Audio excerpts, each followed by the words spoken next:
Welcome to the Curious Realm coverage of the first annual Texas Monsters and Legends Conference right here in Cibolo, Texas, being brought to you by Everyday Paranormal. We just had Brad and Barry on the show, a couple of great guys. This has been a fantastic event, great turnout for the first year. Our first guest is Greg Lawson. He is the author of How to Be a Paranormal Detective, as well as Roswell, the After Action Report. He is also our MC for the event, so welcome to the show. How you doing? Glad to be here, man. Thanks a lot. I want to thank you for the time. I mean, once again, it's a bubbling conference for the size room we have. It turned out to be absolutely full despite the weather. It's fantastic. I was really surprised when we had that weather moving in. I was thinking, oh, God, here we go again, you know? And the place is packed. Yeah. I was amazed. Yeah, it's fantastic. Well, for our audience out there who may not be familiar with you, Greg, tell us a little bit about your body of work and how you came into the world of paranormal investigation. All right. So when I was a kid, my brother used to scare the hell out of me all the time, right? Mine too. Yeah. So that's what those brothers are for, I guess. And mine was 17 years old when I was 5. So he was 12 years older than me. And he would put me on this motorcycle, and we would go do urban exploration. I'm 5 years old, no helmet, sitting on the tank of a Triumph Bonneville with my brother's arms around me, and we would go find old. And this is this was north of Austin, between Austin and Round Rock, which was at that time was kind of a dead zone. Yeah, It was just country, but there were all these old abandoned houses and old abandoned buildings and graveyards. And he would take me there, and we would get off. And like if we went to the graveyard, he would look for the youngest child buried in there, and then he'd make up some horrible story about what happened to him and stuff. You know about Johnny, right? Yeah. You heard of his story. Yeah, and he was younger than you. And so, so that kind of started off, and of course, I then learned that behavior and did that to my friends when I got, in elementary school, junior high, and then in high school doing the stuff. But back then it wasn't a thing, right? Yeah. It was the weird kids that ran around in the woods. And so when I went into the Army, I got deployed. I was with the Rapid Deployment Unit at the 82nd Airborne Division. And so I got to go to a lot of different countries. And whenever I would go there, I would go do a little bit of research, and then I would try to go find the weird thing there. Yeah. So I got, all in Central America, North Africa, Middle East. And then I came back and became a cop and learned about investigations, learned about evidence, that kind of stuff. And I went back in the military, and I was in the Navy and deployed all through Asia, the Middle East, and in the South Pacific doing the same stuff. Yeah. And I really didn't know it was a thing. I was just doing what I do. Yeah. Right? It did.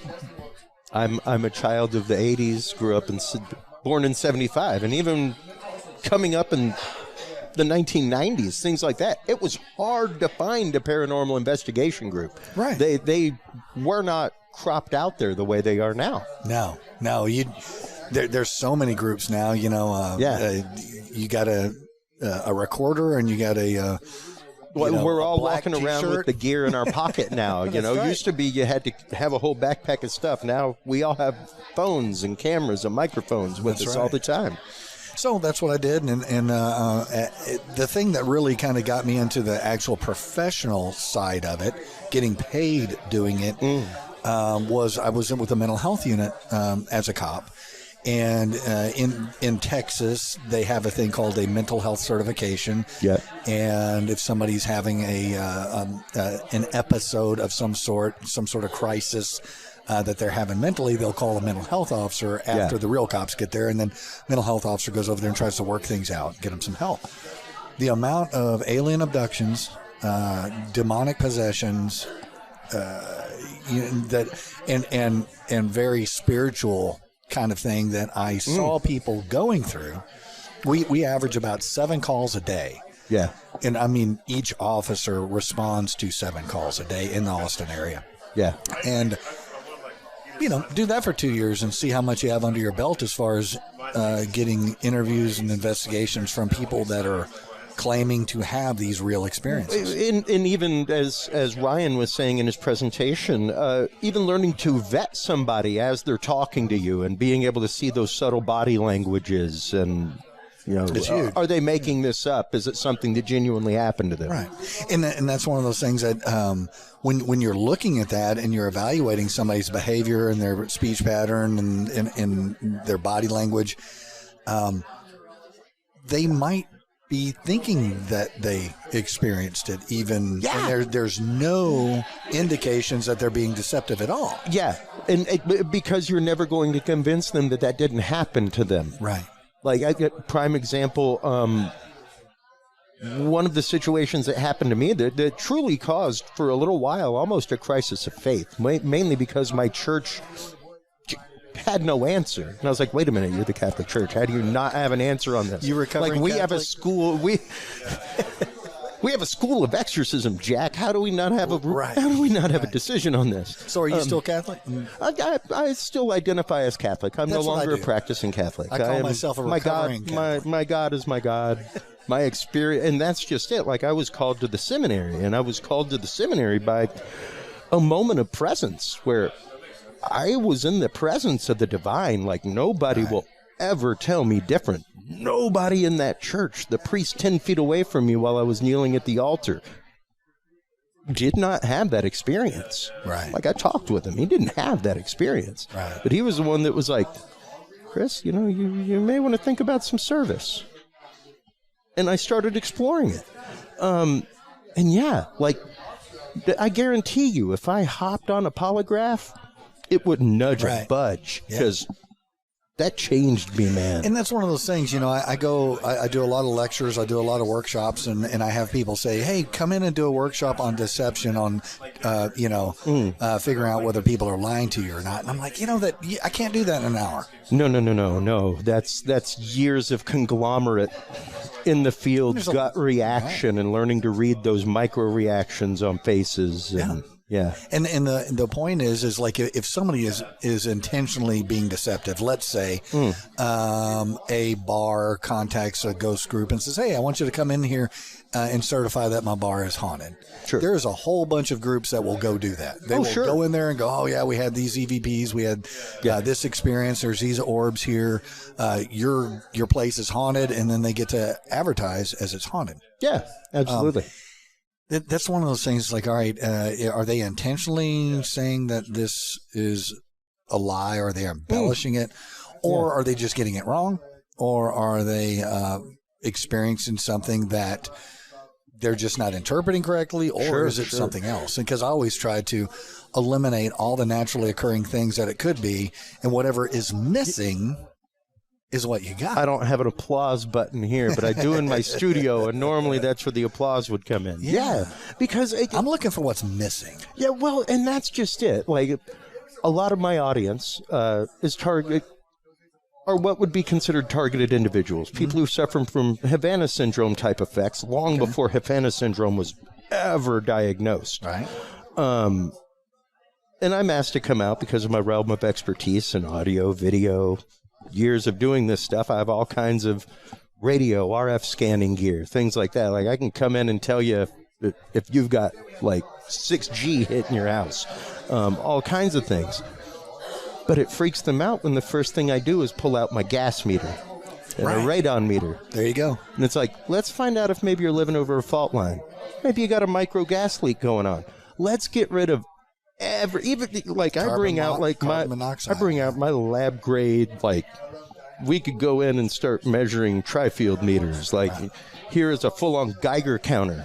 Let's see what you got in your house, and let's eliminate all that before we even set up RF scanning gear. That's exactly the way you should do it. Because I got an hour of setting up, so I can do this in 20 minutes, and we can find out if there's a common thing going on. Right. You know, but without that, do we even need to move into the RF? Because there's 101 things that could be going on in your home that could be causing the same similar issue. Right. You know?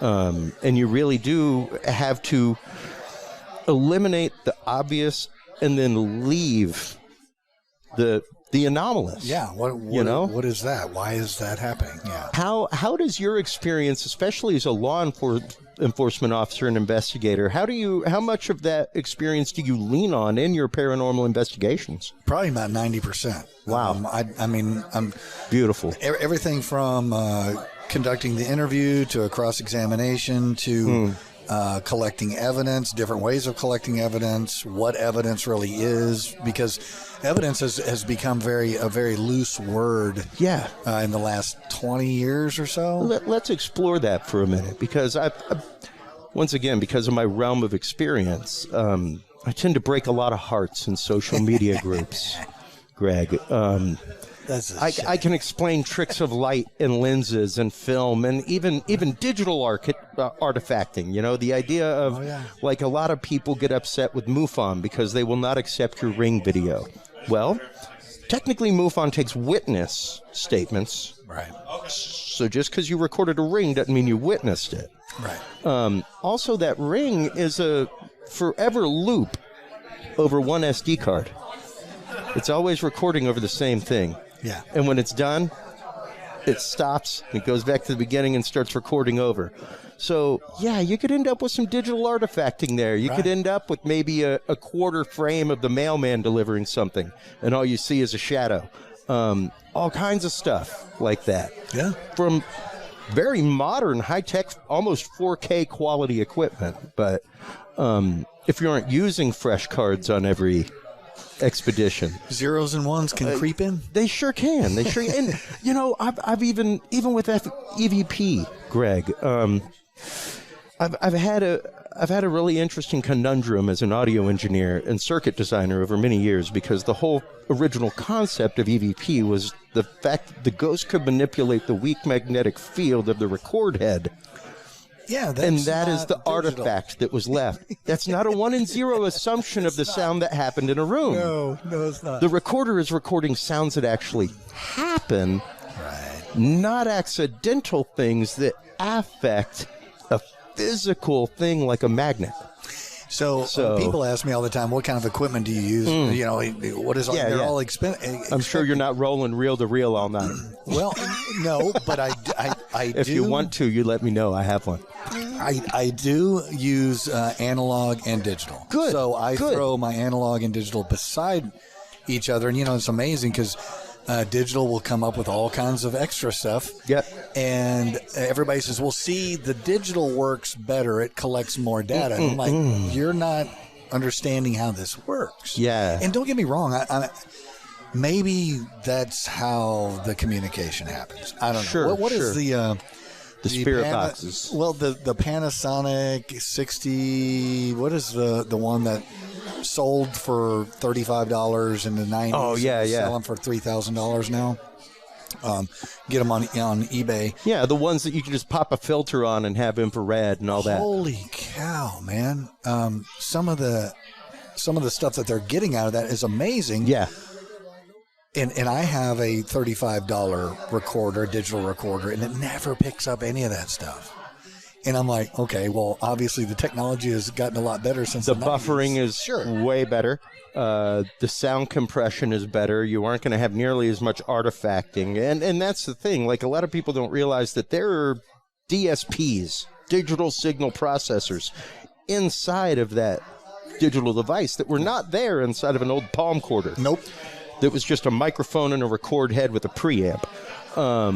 There are compression ratios, things like that. It's being crunched down, so you can get all kinds of wild artifacting. You can get all kinds of like background noises that were bumped up because somebody's talking, and because they're that far away, the microphone is pushing a compressor in to try and get as much as possible.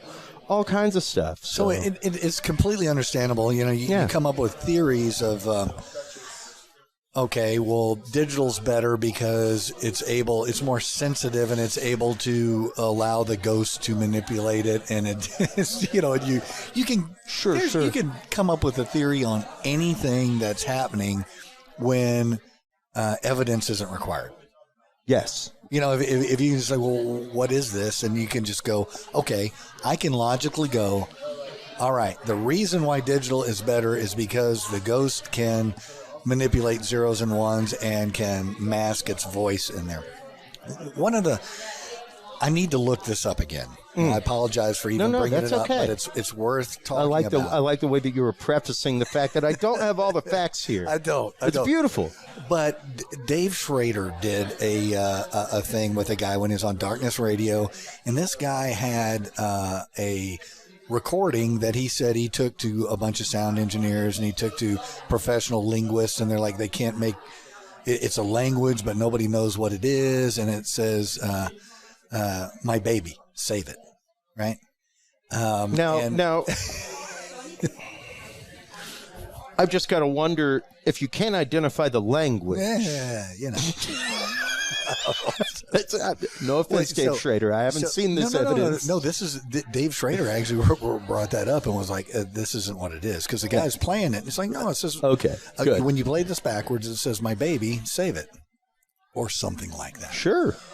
Well, come to find out, it was actually an audio imprint for the recording that they record. You know this on some of the tapes and stuff like that. They'll do something on the other side of it, and they will an audio signature or anyway. It's just like an audio watermark. Yeah. And if you played it backwards, it said the company.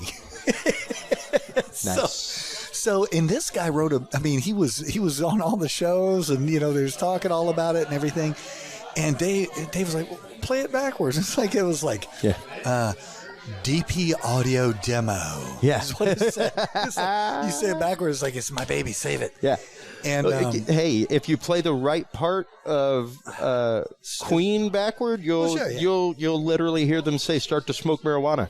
It's pretty phenomenal. Yeah, and there is the whole concept of reverse speech and things like that. Don't get me wrong. And don't get me wrong. Is the ghost aware of reverse speech, and are they using it?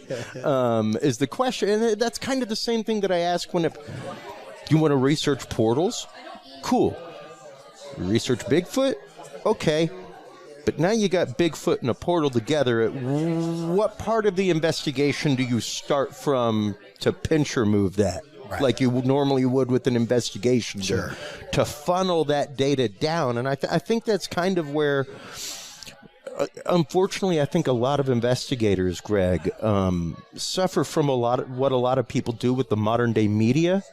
Civs work fantastic. Right.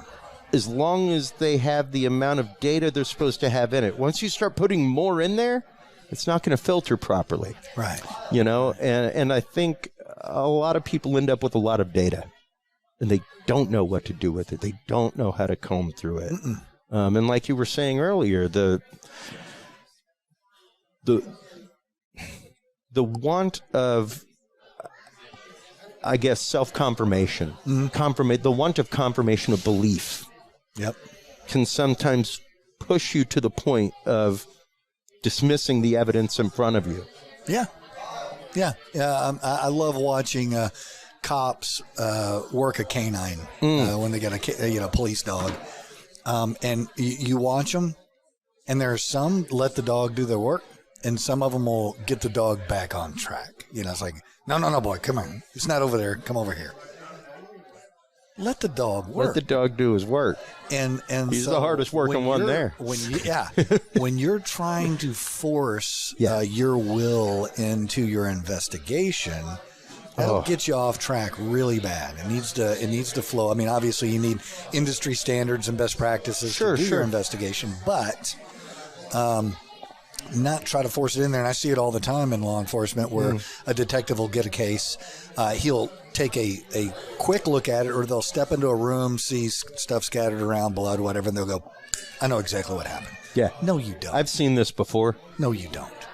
Yeah, you not may have that seen quick. It. Yeah, you may have seen it, and you can throw that in the back of your mind and go, okay, in that case, this happened. I need to watch for this and that. But you need to follow the evidence. You don't need to get a preconceived notion of what this is, so you can hurry up and wrap this up and manage your case load properly. How often do you see that in the paranormal world? Because you've been out doing private investigations for years, years and years, and worked with many groups, done many private things. How often do you see that fact? Well, there's always somebody in the group that is, I'm going to use the word that's not gung-ho. It's not meant to be offensive, but like the real true believer syndrome. And they go into a place. I kind of mentioned it up there. Will earlier. Not be convinced otherwise. Yeah, I'm looking for the woman in white, and whatever evidence I'm presented, I will transfer that into. That's the woman in white there. Yeah. Instead of maybe it was like what Nikki was talking about. Maybe this is fae or a jinn. Sure. If they're a jinn and they can do everything and they trick us all the time and they don't like us. Maybe it's like Ryan was talking about. Whenever I have him on the show, we talk about it all the time. The fact that the idea of the egregore, a group of people who, because of common belief, common faith, common effort toward a common end, have literally manifested something into the real world. Yep. Prime example is the director of Nightmare on Elm Street. Right. Was highly afraid that he actively inspired and the demon of Freddy Krueger that he created went and embodied and possessed the Night Stalker. Right. Clive was pretty well convinced of this himself after seeing everything and just the concept of the egregore that he based this on. He was like, I unfortunately think I helped bring that into the world. Right. And that's a thing. It is a thing. And even if it was just you, let's say, what's that game? They steal the cars in the game. Grand Theft Auto. Grand Theft Auto.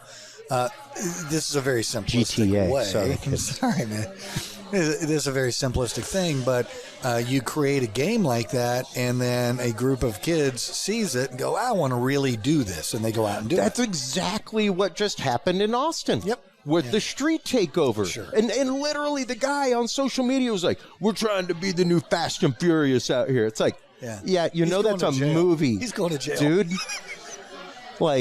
They blocked off the streets for that, right? Everybody on the side was an actor, and they had stunt coordinators. They weren't just out in the middle of an intersection raising ruckus. Yeah, so you can look at it from just a very pragmatic viewpoint like that, or you could take one more step as far as stay traditional, non-spiritual, and say psychological.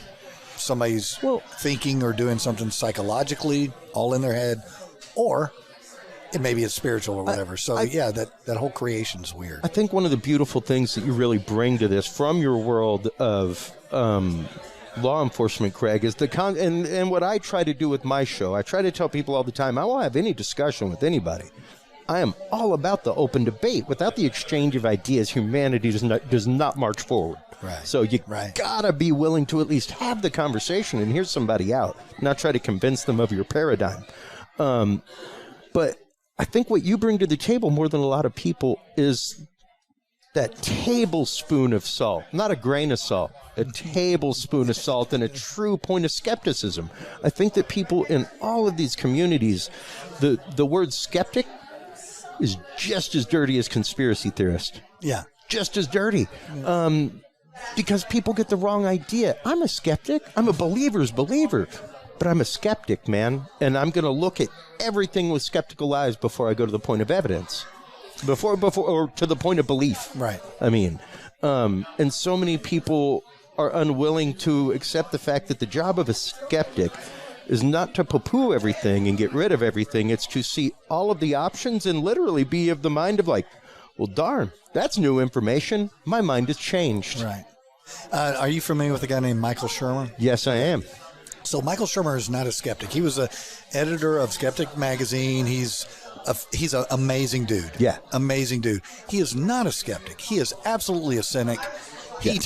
If you bring that's up not proper anything, skepticism to just slice things apart. No. Yeah. And that's one of the things I have a huge amount of respect for him, except when he rolls his eyes. Yeah. The man, if I'm going to say Bigfoot, and he'll just do this number. Well, I know he has. You've already put the wall up. Yeah. You've already put the wall up. You brought the mortar to the table. Yeah. What I try to tell people, what I try to share with people, I should say, is there's 2 points. There is true believer. No matter what's going to happen, I'm going to believe whatever it is. Yeah. And then there's cynic, where they're not even going to listen to you. Well, a skeptic is between those two lines, and they float around like an abacus bead, you know. Mm-hmm. And so they go toward believer or they go toward cynic based on the evidence that they evaluate. Exactly. And their based training, on the datum at hand. Yeah, their training and their experience on how to evaluate that evidence, and it's going to go that way. So skepticism, you have to be a skeptic to be an investigator. If you say, well, most of the people that don't like skeptics, they don't know the definition. Yes, exactly. They're getting it confused with cynic. Yes. So, and that's what they've met is cynics, not actual skeptics. And that would be a crisp high five moment, because absolutely. And you really have to be concerned about some fields of research when it comes to that, because it really does muddy the waters. All it does is bring muddy feet to the pool. Yep. And we have to be careful with that. We have to try, when we go out on any excursion, Bigfoot, paranormal, UFO, UAP, to be coming at it with the most scientific evidentiary point. Because, I mean, it's like King Gerhardt says all the day. We can have pictures, we can have video. That's not going to be what proves this. No, it's not. A picture will not hold up in the court of law. A picture is literally... The word just left my head, Greg. Well, it's secondary evidence. It's something that you could throw in with circumstance. That's the one, circumstantial. Yeah.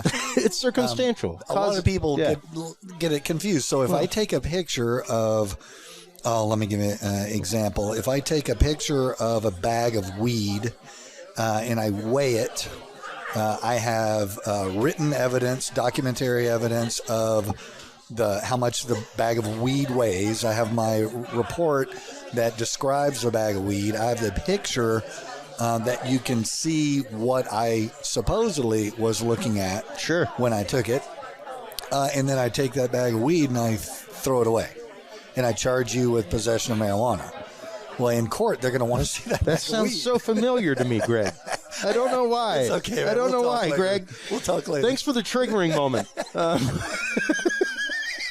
I can't wait till I get triggered. I'll be retired within a year, and I'm freaking getting triggered, my friend. I promise you.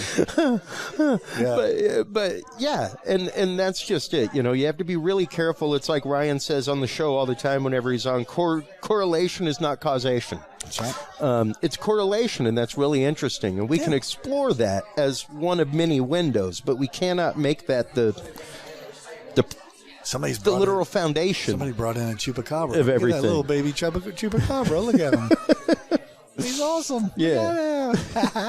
So yeah, it's really interesting. I'd love to have you on again and again and again to talk about this stuff, Greg, because once again, I think, especially when it comes to Bigfoot, things like that, like trying to come up with like an evidence kit that people can buy, where literally it's like, here's a field kit.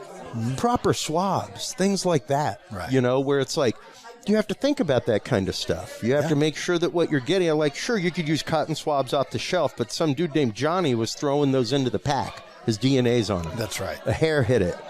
His spittle hit it, what have you. There's 101 things that could contaminate that cotton swab instead of going to a medical supply company and buying a sterile swab. Yep. And even when you do all of that, how do you care for the evidence? How do you keep the? I mean, that was a big issue I live in Austin. I'm from Austin. That was a big issue with APD. Oh my God! When I heard that, I was like, it destroyed me inside. Dude, it destroyed me. The fact that like the refrigerator went down and there was just years of evidence that was deprecated. Just deprecated. Yeah. And even now to know that, like, if you properly store evidence, used to be a lot of the means by which that we got that data from evidence was very deprecable. It destroyed the evidence. Absolutely. And now we have ways of getting all kinds of new, like, literally in the last month, there have been no less than 3 cases across America of exonerations because of new DNA evidence, new ways to examine the DNA. Yep. And all I say all the time is thank God they could properly keep the evidence long enough. Yep. You look at, you can take a deep dive in the yogurt shop murders in Austin as far as just the horrible. God, that's some creepy stuff. Well, and just the horrible, the poor way that that whole crime scene was handled. It destroyed the whole thing. And those girls' murders are unanswered, and because of poor evidentiary process.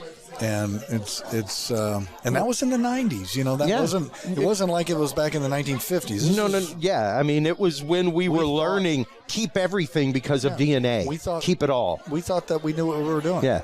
You know? So well, and you know, it's interesting because science is always growing. Science is always changing. We can't make it a religion. We can't make it, you know, always the same. If it's static, it's not science. It's not growing and changing. Right. So I know you have emceeing duties. Thank you once again. Let everybody know before we let you go. Okay. Shameless self-promotion time, Greg. Where can they go to contact you? Where can they go to buy your books? Other than the Curious Realm store, of course, because we'll be adding these. Where can they go to contact you for investigative work? Things like that. You can contact me straight through my website. It's www.theparanormaldetective.com or coldcaselegends.com. All right. So you can get there. That goes over to my YouTube stuff and everything. Great. Fantastic. Well, thank you once again for your time on this very busy first annual Texas Monsters and Legends Conference here in Cibolo, Texas. Please stay tuned, everybody. We will be right back after this commercial break with more fantastic interviews with speakers here at the first annual Texas Monsters and Legends Conference. We'll be right back after this.